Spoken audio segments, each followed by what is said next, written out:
Hello, hello. My name is April Malone, and I'm with Yes, I Work From Home, and this is the podcast. Today, I have Ken Shute with me coming from Hawaii. Thank you for coming, Ken. You're welcome. Glad to be here. So, Ken and I don't know each other in real life, but we have actually talked a few times now, and it's really exciting that you're with me today. I know that you've never done a podcast before, so thank you for logging on so early in the morning to do this. No problem. We've got a 3-hour time difference, and so he got up at the crack of dawn today. Ken, let's just chat about how we met just recently, and then we'll go dive into your history and what you're doing. Okay. I was contacted by the Arizona Balloon Jam that is currently online, and they asked for a couple of products, and I sent them some, and evidently your daughter won one of them. Yeah, it was an exciting day. So he mentioned the balloon jam. So I have 3 kiddos, and my oldest daughter, when she was 6 years old, she asked for a balloon kit when she was for her birthday. And I ended up having a balloon artist friend out from Southern Illinois who I reached out to, and I was just like, hey, what are the best balloon kits like for a 6-year-old? And he's like, oh, no, don't buy one of those balloon kits. You need to, and he named off like the proper equipment. You need to get Qualitex balloons. You need to get this kind of pump. The Qualitex green pump will work out, well. And he's like, and I have some connections in Arizona. So he sent, me the names of a gentleman he used to live in Flagstaff, Cody Williams, I think, and, buy his DVD and learn how to do twisting. And then he gave me the name of a gentleman who did a balloon party for us, for my daughter's birthday party. And also, by the way, the professional balloon artists of Arizona get together twice a month, and you might want to join them. And so we have been going to these balloon jams here in Arizona for about almost 4 years, 3.5 years. And when the coronavirus pandemic hit and everything moved to virtual, I ended up hosting I'm not a balloon twister or a balloon artist myself, but I host the balloon jams now online on our Facebook group and just send out the invites. So Ken contacted me asking, hey, I want to give away some products. Who do I go to or something like that? So he came to that event where we had a giveaway that night, and a lot more people than usually show up came because of his product, I think.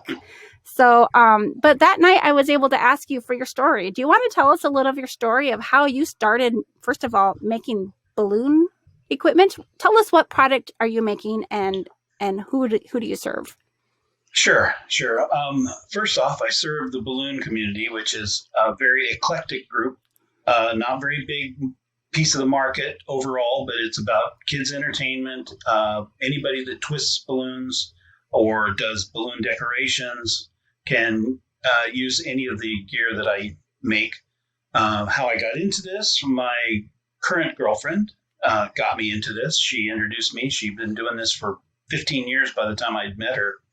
And we did she taught me how to do 10 different items, and then it just went from there. And as we grew in our job needs, we needed more gear. And at the time, I couldn't find anybody that made anything. So we designed some stuff. She was a sewer, I'm a sewer.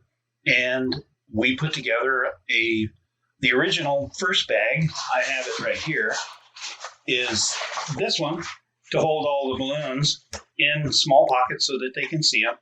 And those get blown up and used during the entertainment parties. And as we went to our own jams, people saw what we were using and decided they wanted one too. So I started making them for the locals. And then we went to some conventions and took our stuff with there. And then it just snowballed from there. So go ahead and describe that bag that you just held up for the people that are listening today and are not watching the video. Okay. For those that are not watching, this is a heavy gauge nylon bag that fits over the top of a pilot type handled tote.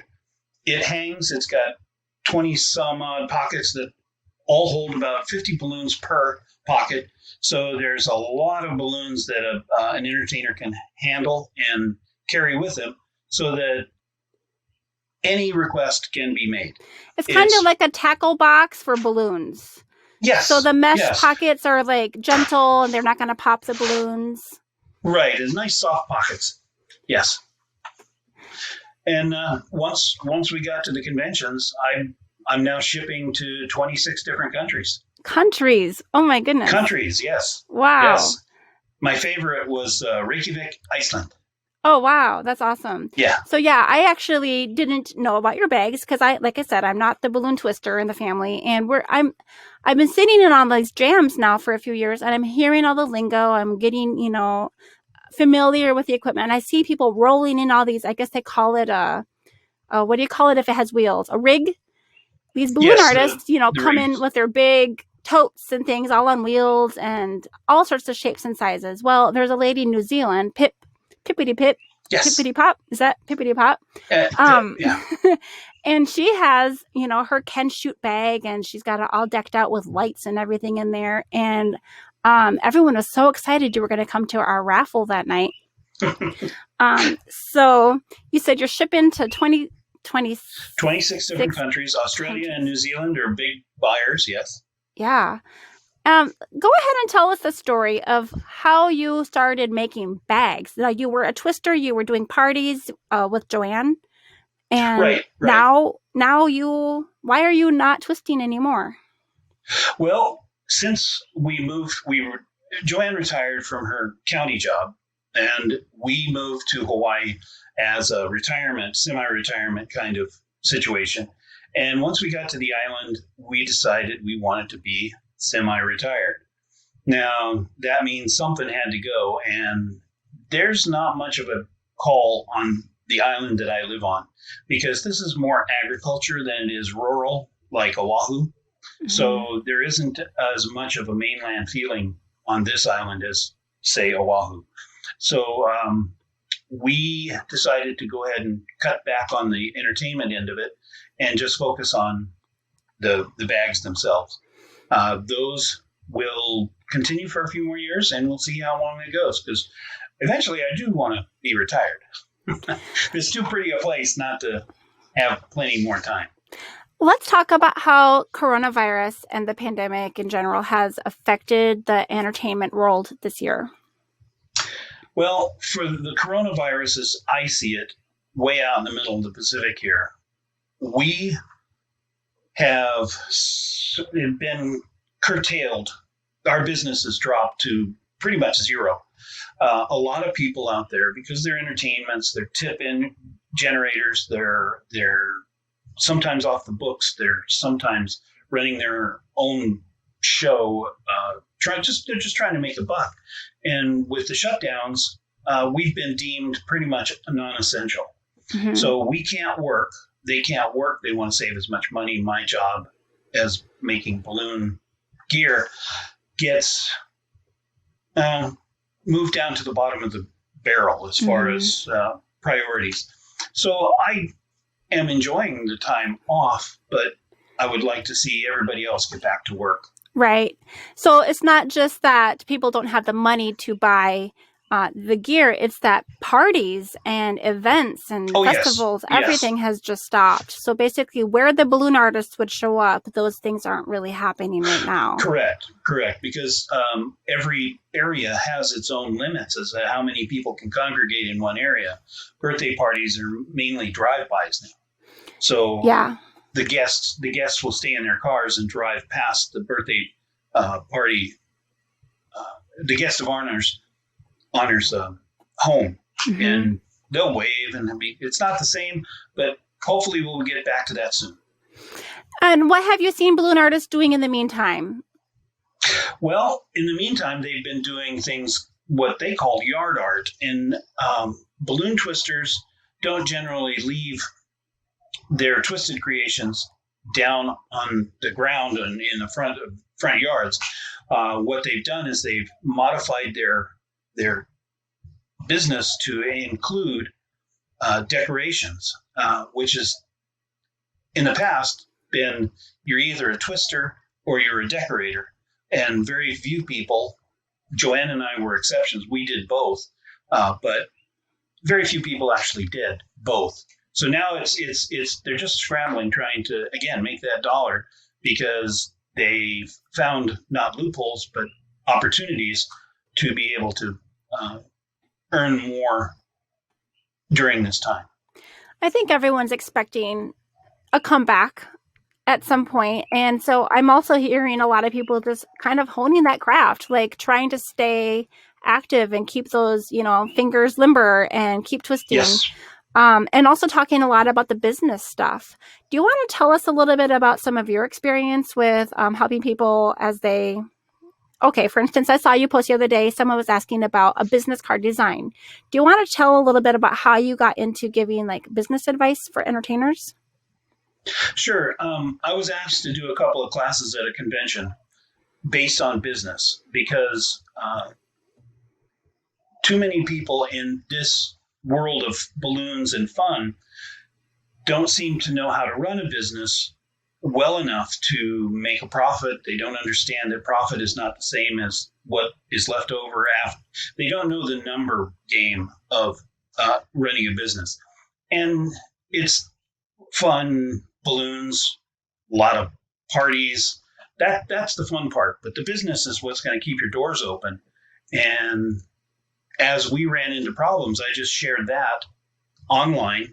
And again, connections started picking up on those posts, and they liked what I said, evidently, and invited me to teach. And business cards was one of them. How to get jobs, how to find jobs, how to use the information out in the world to be able to market.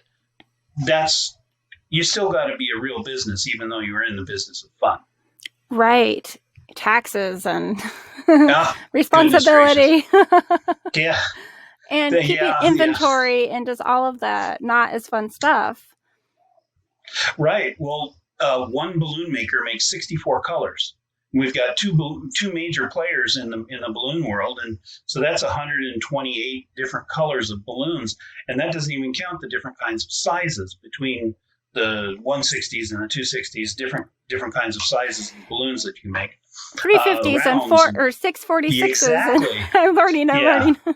Yeah, there's a lot of balloons. So if you start multiplying that out, you'd have to have a warehouse to hold on to these things.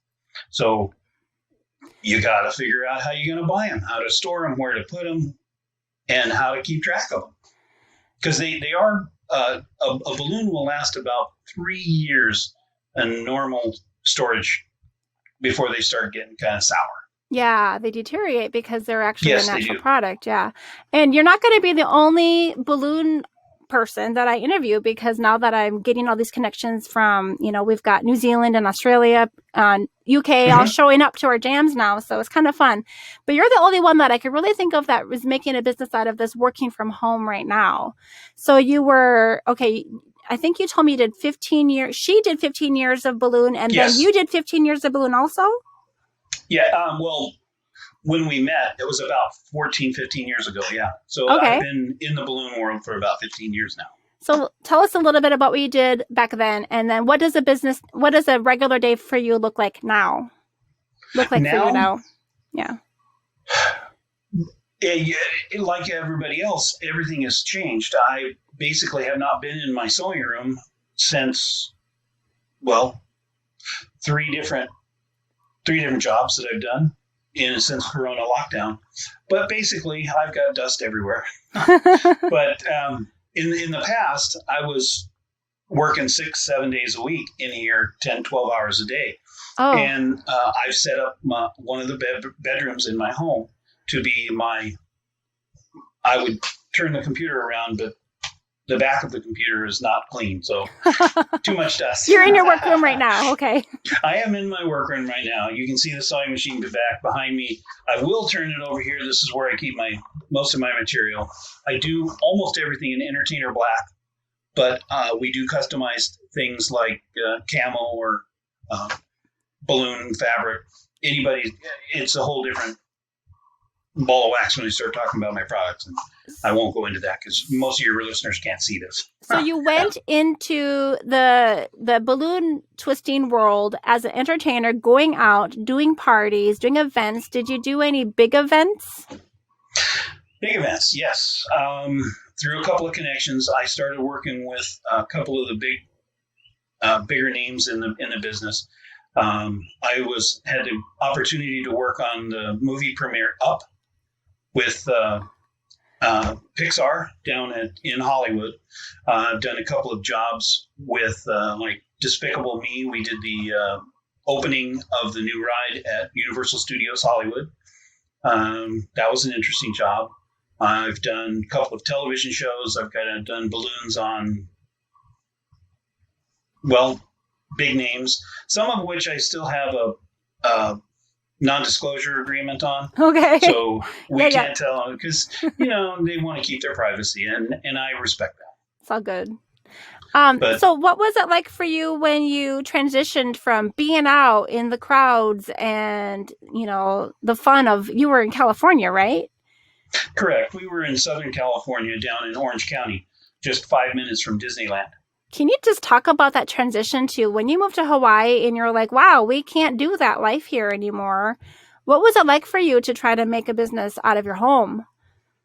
Well, since most of my business was online prior in Orange County, as far as my products are concerned, that change is not a big deal because if you can do it here, you can do it there. Everything I had sales wise was online.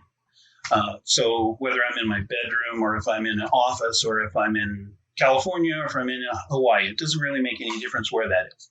The entertainment, however, is site specific because you have an area that you can drive to.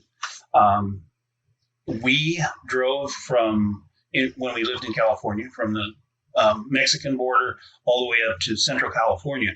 I had no problems driving 4 to 5 hours to do a job because we made sure it was a big enough job.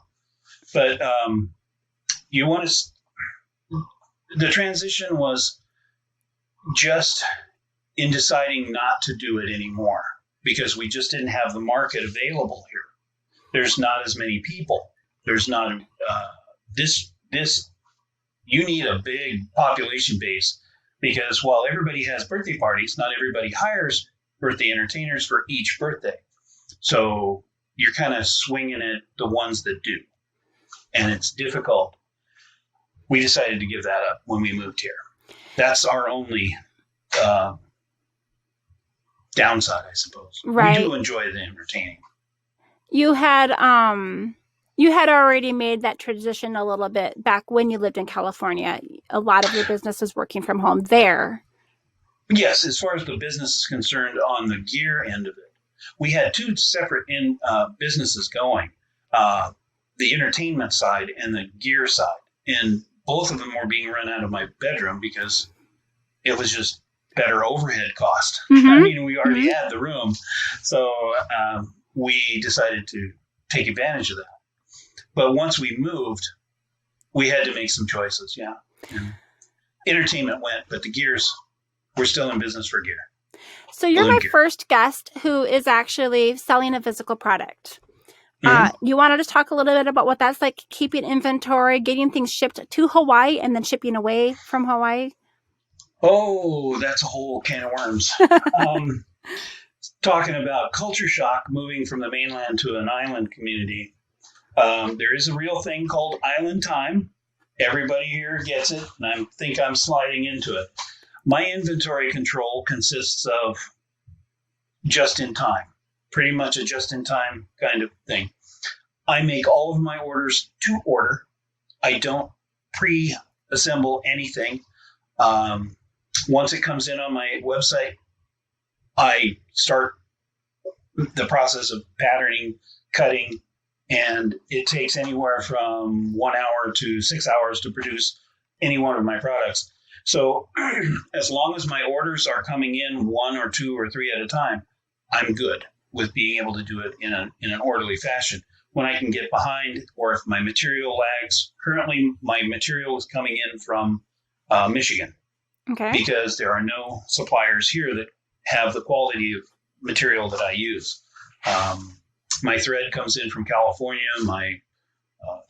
It's a sourcing issue, and one of the problems that I run into is does not ship to Alaska and Hawaii. is a real thing here. Even though we have UPS, the Postal Service, we have UPS, we have DHL, we have all the major carriers and all the major players, there are still people out there that believe that Hawaii is out someplace that they can't reach. Oh, so for you to get your supply, it's difficult. Correct. I had to change suppliers because some of them would not ship to me. And that was a big change. The post office system here is completely, but that's a whole nother podcast. Well, we don't have things like running water. We don't have things like, if you don't live in the city, you don't have some of the standard mainland amenities. So do you have running water where you live? Oh, yeah. Yeah, it's just a whole different way of getting it. We have to catch it. It rains here almost 300 inches a year, and we catch it right out of the sky. And it was rain yesterday, and it's in our glass of water today. And I really like that part. Oh, my goodness. That's so different yeah. I mean, I grew up with well water. So when I thought, it's about the same thing. Yeah. But you're catching it from your roof? How do you gather water? Yeah. We catch it in the roof, and it stays in a tank, and then we run it through a filtering system and a UV light, and we process the water to make sure that it's clean and safe. But it's so much better. It may just be because I'm in Hawaii now, and it's so much better. Do you want to tell us a little bit? Okay, I want to go back to like a typical day. Not coronavirus typical, but like when you were working 60 to 80-hour weeks. Yes. Let's talk about how you balanced your life with being able to enjoy your island and also working so much. What would a typical day look like for you back then? A typical day, I would wake up normally about 4 or 4:30. Start with breakfast coffee on the patio, the lanai, and then we started it at a regular time because working at home is difficult to make sure that you get the stuff done. And if I'm that far behind where I'm working 10, 12 hours a day, I got to get to it. So I get into it. I start doing mostly the patterning, the cutting, and then we'll do the sewing. But I do it one order at a time, process the order, put it in a shipping container, and set it aside, get started on the next one. I took lunch like every other business, and we took breaks just like every other business. But if I needed to, I would run as late as I had to make sure that I got them on time. I do have a on-time period that I put on my website that once the order has been placed, it's in the mail in 3 days. And in order to keep that happening, not so hard when I've only got 10 or 12 orders, but when I've got 20 orders, it gets a little sticky. So I have to keep my regular old business schedule the same as I would at home as if I was at an office somewhere. So you start from scratch, one order at a time. Yes. First in, first out. First in, first out. No batching. Yes, unless the only batching that I do is if there's multiple orders, and I have had people that order for their crews because some of the people that order from me actually run an entertainment company, right, which has multiple balloon twisters, multiple other artists, and what they'll do is they'll buy 5 or 6 items, and that's when I can start batching. Oh, and like if they're same. A lot of stuff done. Yes, the same item, the same colors, the same. As long as 6 of this item, 3 of that item, 2 of those items. Well, I just batch those together. But again, I just work on their order one at a time. But this is a small business. I would classify myself as a nano-sized business, and I'm not looking to be the next Walmart. Right. So you have a very specific niche that you work with. And do you have anyone else who's looking for your products for other purposes? Not at this time, but my marketing strategies are to keep them within the balloon industry. I don't want to get big enough to where I have to start hiring. I don't want to get big enough to where I have to start outsourcing. It's too difficult to manage. For me and my choices, it's too big an issue to outsource and keep the quality that I can be responsible for. So quality control reasons. Absolutely. Okay. Absolutely. It's just quality control reasons. Interesting. So you kind of have mentioned you are sewing, but then you also say we a lot. So are you working Well, with? Joanne started the first design, Mm-hmm. so I include her in my business because it's a mom and pop kind of thing, Mm-hmm. and our entertainment business wasn't separated from my gear business. Okay. So not in the business sense of the word, where it's a separate company, a separate division, a separate building, et cetera, et cetera. So I don't know. It's just easier for me to refer to us as us instead of Yes. so divisional by saying just me, just me. Right. But you are the one who's doing the sewing. Oh yes, it's me. I am the sewer. I am the sweat guy. My sweatshop is right here. So I have to tell you something. I had you fill out that Google form to tell me a little bit Correct. about yourself, and you said that you were the head cook and chief bottle washer, or something like that. And I didn't know Yes. that expression. Like, I'm an English teacher, right? But I didn't know that expression, so I was thinking, oh, he's got a past in cooking or a chef, and then I was like, oh no, that's just a saying. So what did you do before balloons? Well, before balloons, I was 24 years in nursing, medicine, and 10 years in construction. And Wow. I did do some work at fast food and some restaurants, so they're way in the back. Yeah. But that was my first job at $1.90 an hour. That was way back. Oh man. Yeah.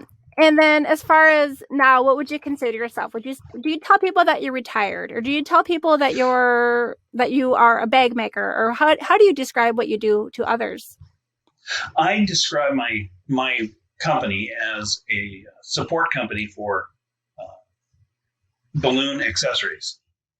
And entrepreneur doesn't, I don't say that a lot, but it certainly fits. But I try not to be so, I don't know if, I'm really not sure how to properly label my name, my title. We haven't But actually said the name of your company yet, I think. Do you want to tell us? no, not yet. Not yet. I did want to bring that up myself. Go ahead. Tell us what's it called. My company's name is Airborne Creations, and we do all things with inflated balloons. How do you spell it? Airborne? Airborne, AIRBORN, no E, creations with an S.com. All And that's our company. Right. Well, we're not done yet. We still got stuff to dig into here, but I just wanted to make sure that we got that out. And so you started this by yourself because you didn't find anything like this out there. Do you now know others who do similar things? Do you have like a network of people that make, that you can talk shop with? Oh, yes. We don't, the makers that I know that are currently making balloon gear for this industry. One was a fellow jammer that lived in Southern California. He's still active as an entertainer. So he makes 3 or 4 items. They're really good quality, and I really like him as a person because I've sat down and twisted balloons with him. Mm-hmm. Another guy actually outsources his constructions to an outside vendor, but he has some really good quality bags. Mm-hmm. And I haven't met him in person yet, but this entire industry, which is based on the business of fun, is one of those that creates networks within it. Mm-hmm. So we can get along well. Yeah. I think we get along much better than some, maybe not as many as well as others, but we do get along really well. So networking is part of our industry.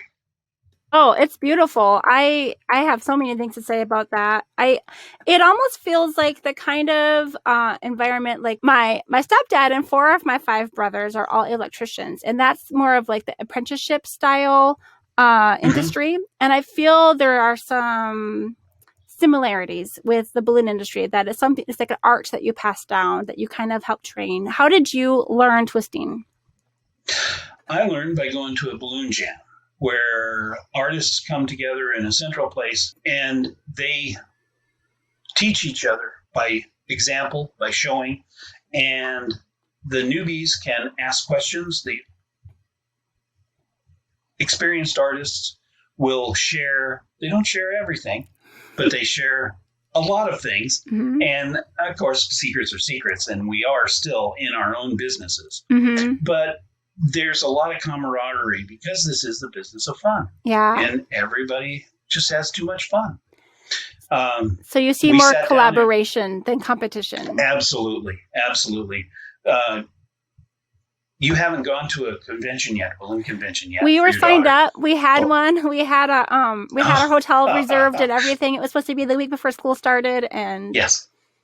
Well, once you understand how a balloon convention can change your whole perception of competition and working side by side. We had some of the Southern California was a hotbed for balloon people because it's already, Hollywood is part of the entertainment industry, one of those big hubs, and there are balloon artists and glitter tattooists and airbrush tattooists. There are people out there doing the same thing. It is like you can't throw a rock without hitting somebody that does balloons, and so you're working side by side. If we were too competitive, it would be a terrible place or terrible industry to be in. So it's just much better to get along and have some fun. And also to be able to cover each other every once in a while, right? Yes, we do. Yes, we do. I have, because we go to the balloon jams, we know who can do what as far as their skill level. And we can find people to help out at our jobs that are bigger than we are. Say we need 1, 2, 3, 4, 5 different artists to cover. We can go and go to the balloon jam people and say, well, I know he can cover this because I know what he can do. Right. So competition isn't really competition in our world because I twist differently than someone else, but I have a skill level that other people can use. And conversely, I look for the skill levels that I can use when I'm trying to cover a gig. One of the things that I've seen people do is always give credit to whoever they learned that skill from. So they'll say, this design came from, and then they'll say, the name of that person who invented it. Or if they don't know the name of the person who started that particular skill, they'll say who they learned it from. Correct. Always giving credit to, to whoever designed that. So I appreciate that. There are some, copyright issues. You have to be careful of, whose stuff you're sharing. That's one reason why we don't always want to record every single meeting, because it's like, well, I don't know if we have permission for you to put that out there. Right. That's the difference between the balloon world and the real business world, is that the real business world is concerned with market share. It's concerned with intellectual properties. Mm-hmm. It's concerned with who has the patent, who has the copyright, who has the trademarks, mm-hmm. and then conversely, protecting those properties, because those properties do have real value.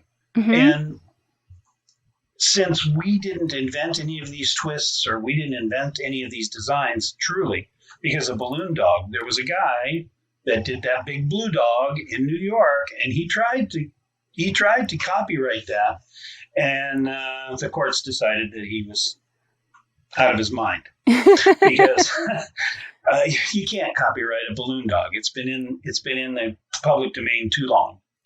But it's just that it comes out of the magician's world. Mm. In their world, a trick, a thing, respect is everything in magician's world. And we wanted to try to bring that into our world as the best I can describe it. If you respect your competitor, they may reciprocate and respect you back. So right. I think that's where that's coming from. Besides, it's just good form to to say who learned it from. Absolutely. So while we're here in quarantine, our family is actually staying home. We're social distancing, maybe more than some people are. And but we are showing up almost every week on Wednesday when our area has the balloon jams. We actually are collaborating with Texas, and so we're taking turns every other Wednesday. We're hosting, and my daughter actually wasn't showing up a lot of the time. She would get sidetracked with dinner, and then like maybe the other kids were watching a show or something. And lately I've been like, you know what? We really needed to make use of this time right now. While we're home, you should be getting really good at balloons so that when, the parties start up again, you're ready. She's had 2 paid jobs, which is really wonderful for her, really boosted her self-esteem. And we started a bank account for her with the money that she earned. And now that she has this amazing bag that Ken has made and shared with her, and one of the other, Dan the balloon man, is sharing a pump with us so that we can have something to put it on. We didn't even have the big pump yet. That she's going to be really ready. Like as soon as that market opens up again, like we're going to be like on our game here. And I decided that I better learn because if I have to sit around driving her to all these balloon jams and to all these paid gigs, I probably should be ready to be, productive as well and be her apprentice and learning some of the business side of it. What advice would you give for people who are stuck at home in, that are in the entertainment industry right now? What would you tell them, as far as using this time wisely? Well, using the time wisely is the best thing you can do for your business. You no longer have the gig to go and take away time. So practice first off. It's a skill-based industry. If you don't do your twists, you can't get the muscle memory. You can't remember how many twists to do, what size balloon, what size bubble. These are all made up of small twists and in certain sequences. And if you don't, it's a use it or lose it kind of thing. Put it down for too long and you just forget.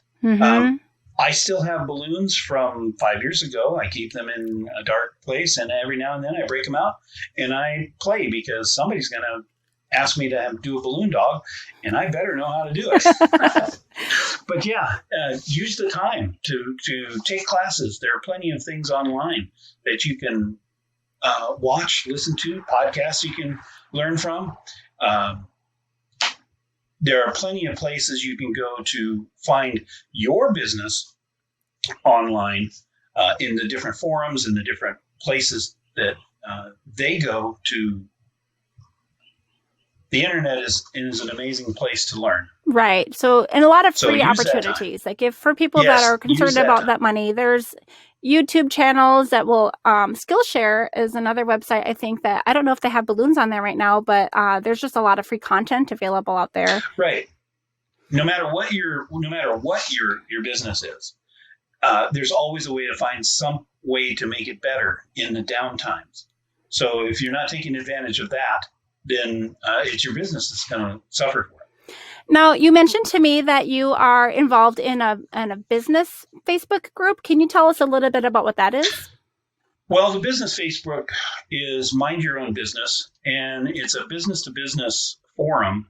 And what we do is it's designed not for advertising, but for taking an advertisement that they're thinking about putting on a Facebook forum and having the members critique it and say, well, this color combination doesn't work right, or this state. It's basically a marketing for your business forum.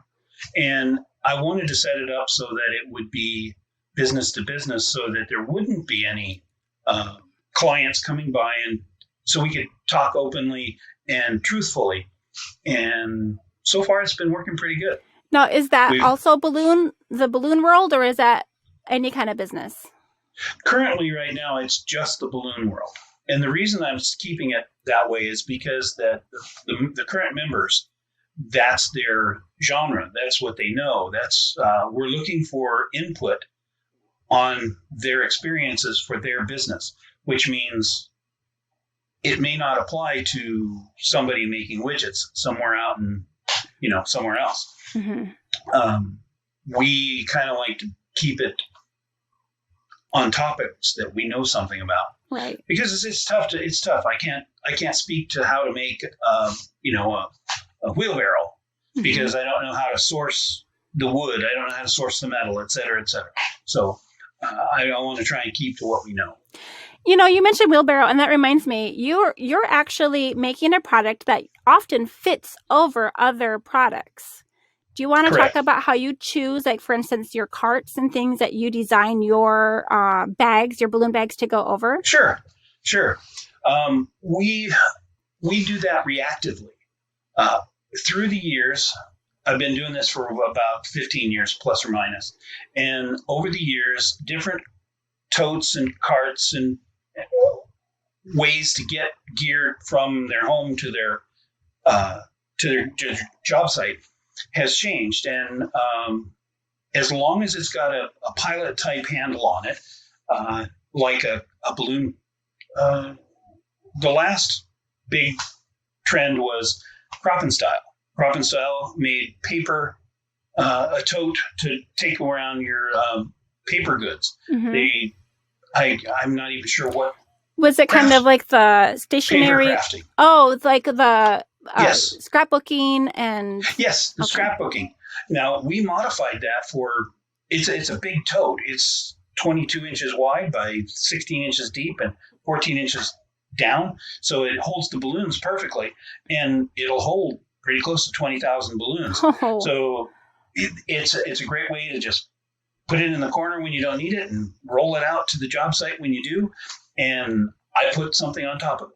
And then Zuka, the sport cart people for the frisbees. Yeah. The disc frisbee, I guess frisbees. Disc golf. Yeah, disc golf. That's the one. That came along. So now I've got an entire line based on that size.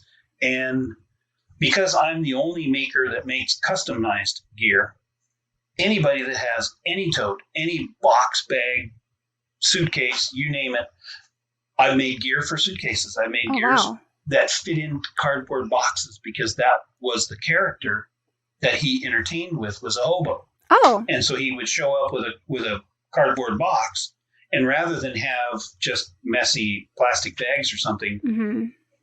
I actually made him a gear set of nylon gear to hold his balloons inside of a cardboard box. Cool. So he could stay true to his character. I love it. So when my daughter did her first, she did a birthday party for a friend. It was my friend actually, and her son, the balloon artist that they hired, for some reason, whatever reason, wasn't able to make it. And so last minute, she asked, could my daughter do it? Because she had seen my kiddo do it for my other daughter. I have two daughters. So last year, the older daughter did balloons at the younger daughter's birthday party. Well, then, I posted about that on my Facebook page or on my personal profile, and another friend was like, hey, we've got a school event coming up. Would she be able to come and twist? And there will be some other balloon artists, but she can, work alongside of them. And they got special permission and had her come. Well, it was a really good experience, but there was a moment that it all kind of went to, it didn't go well. Yeah. She had That her plastic happens. bags of the balloons. They come in a bag of 100 or 250 or whatever from Qualitix or whoever we got them from. And she had them on the table. She had a balloon apron. It's just like a waitress apron for her pump, but she didn't want to wear it. She was just setting her pump on the table and the balloons on the table that she was working next to. And I had her, she had a glittery top on. It was sequins and stuff, but we didn't have anything that was really signage.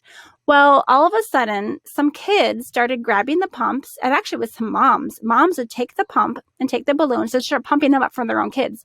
They thought it was a free-for-all. Or that the balloons were just laid out as an activity for everyone at the fair. They didn't realize that she was actually working, like the other people were working next to her.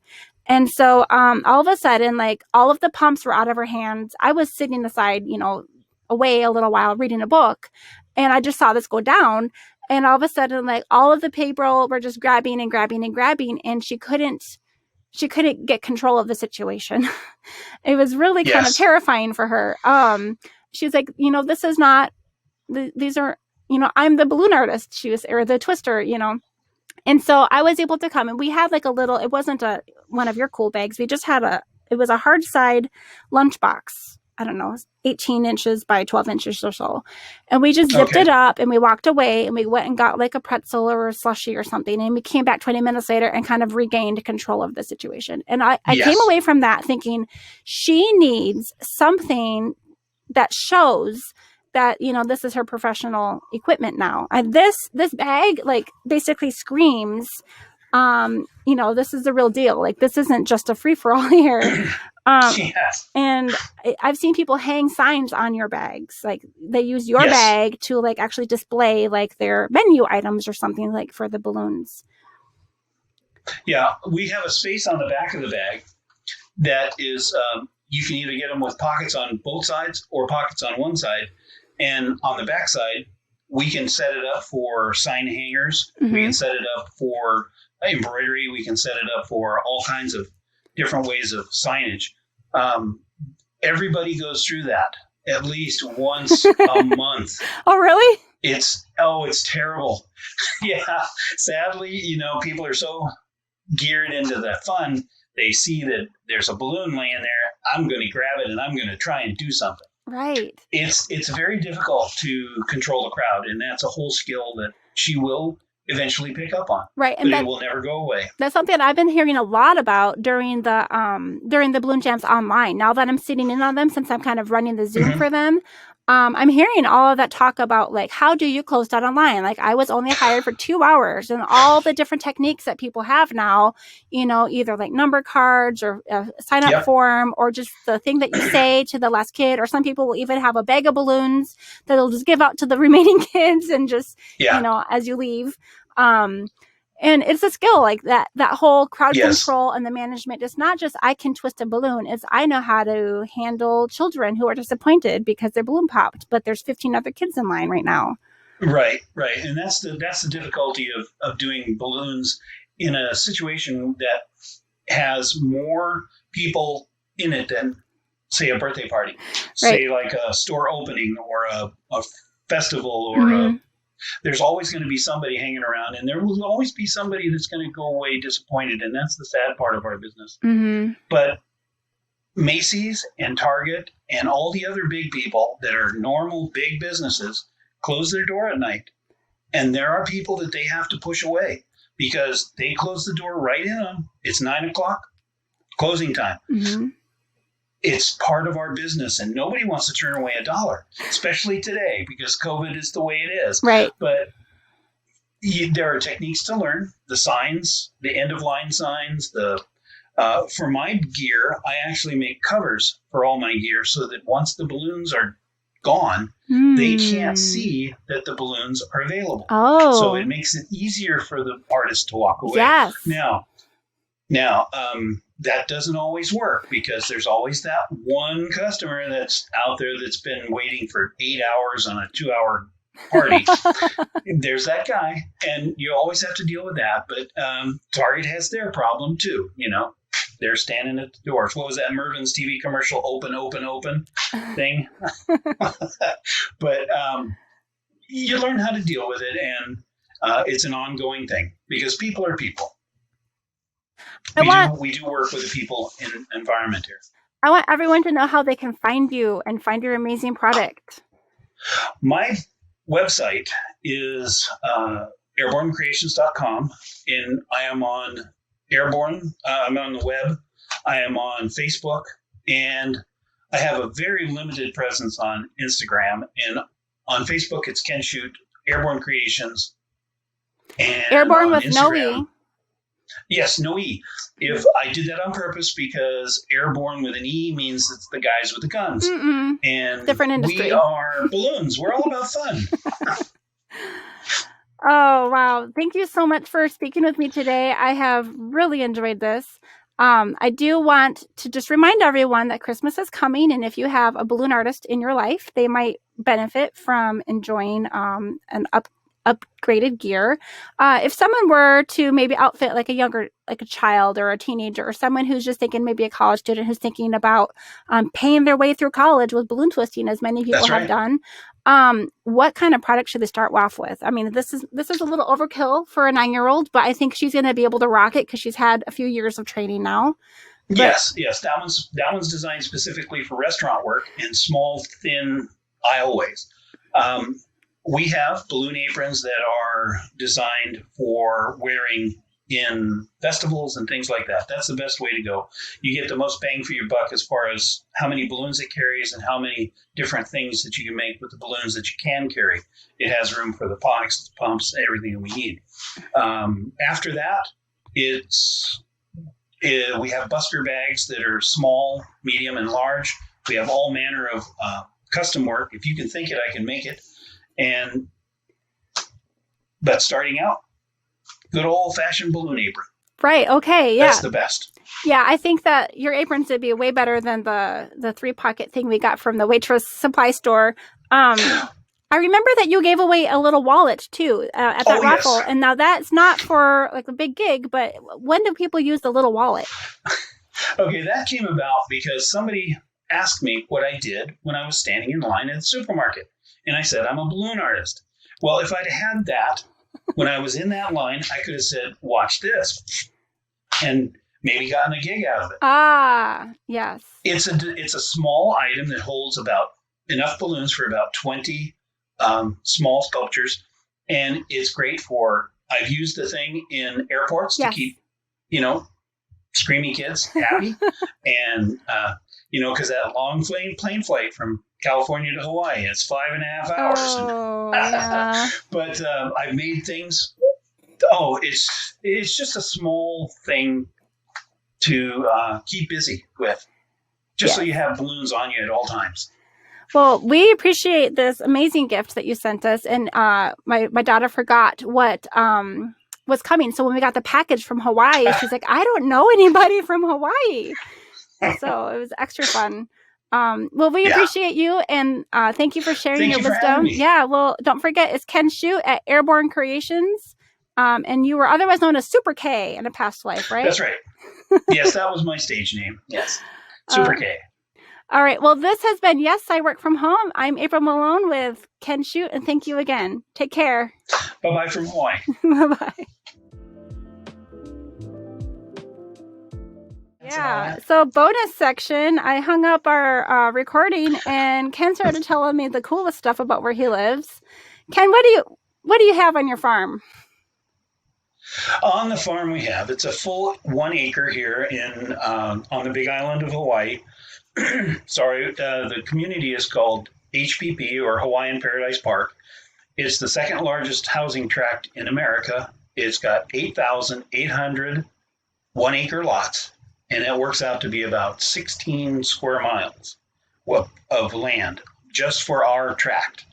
On my property, I've got 75 chickens. We've got 8 turkeys. We're looking to get some goats and some pigs and some sheep and rabbits. I have since we're in the tropics, I wanted to make sure that I had as many plants and trees as I could muster that were tropical. So I've got 4 chocolate trees, which are cacao trees. They grow here about we're the northernmost latitude, so we're considered the North Pole of chocolate. Coffee trees, we've got. If anybody knows the gum Juicy Fruit in the yellow packet, that flavoring comes from the jackfruit that is grown here, and I've got a jackfruit tree. I've got some things called soursop and lilikoi, which are passion fruit everywhere else. On the island, they're called lilikoi. They have a beautiful flower, an invasive vine. Man, they'll take over if you're not careful. But we have cashew trees. I have currently 65 cashew trees growing. In 1 acre, you have all this. Well, right now the cashew trees are only about. Okay. And you mentioned asparagus. Yes, I've got vegetable starts, and one of the beauties about being again in the tropics is we don't have winter. Our thermostat, we don't have a heater, we don't have an air conditioner, we don't have insulation in the walls, which is kind of irritating to me. But I thought I heard water running earlier, and you said that was. And it's raining. Yeah, it rains every day here. Rains almost every day here. We get anywhere from 200 to 300 inches of rain a year, which means every day, 365 days, we get on average, about 3/4 of an inch of rain every day. But yeah, since we're living on an island, a volcanic island, it actually wicks water away. During Hurricane Lane, that came through 2 years ago, we got 54 inches of rain in 3 days in my driveway, in my rain gauge. And the reason my house is still here is because the lava acts like a ginormous sponge. The water hits the ground and just wicks straight away. So as green and as tropical as this side of the island is, if it didn't rain as much as it does, we wouldn't have this beauty. It'd be like a desert. Here. It would be, which is Kona side. They get 40 inches of rain every year, and it's as desert as Arizona. Wow.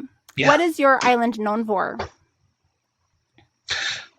Agriculture. It used to be the home of one of the biggest pineapple and sugar plantations ever.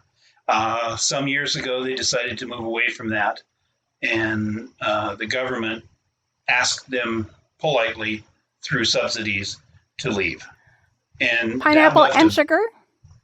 Both at the same time, which was very difficult for the Hawaiians here. That put them into a huge economic downturn. Yeah, but they wanted to move in more residential. They wanted to get more mainland-like without losing the island feel. And I think they've done a pretty good job of it so far. There's some hiccups here and there, but, So what is the new agriculture? The new agriculture is small. Everything is small. The COVID problem is getting everyone on the planet back to gardening, right? The small victory gardens, these things. Our garden hasn't been put in yet, but like I said, it's tropical. We can put in anything any time of the year. Thing we can't grow is tomatoes and garlic because there's too much water. Oh, those have to be grown indoors. Okay. Yeah. Onions, another one that needs very little bit of water, and so some of the normal crops that everybody can grow in the mainland are very difficult to grow here just because there's too much water. Well, that was a fun little extra tidbit. Thank you so much. All right, we're gonna wrap it. Thank you again, Ken. Take care. Yeah. Bye-bye. This is an exciting week here for us at Yes, I Work From Home. Our podcast has officially been accepted on iTunes, Spotify, Stitcher, all the places you can find your podcasts. Go ahead and go to our website if you're interested in seeing the transcript, the video, www.yesiworkfromhome.com/podcast. There you can also find a button that if you're interested in being an interview guest on our show, you can fill it out and let us know a little bit about you, what you do, who you help, and why you want to be on the show. See you next time. Thank you so much.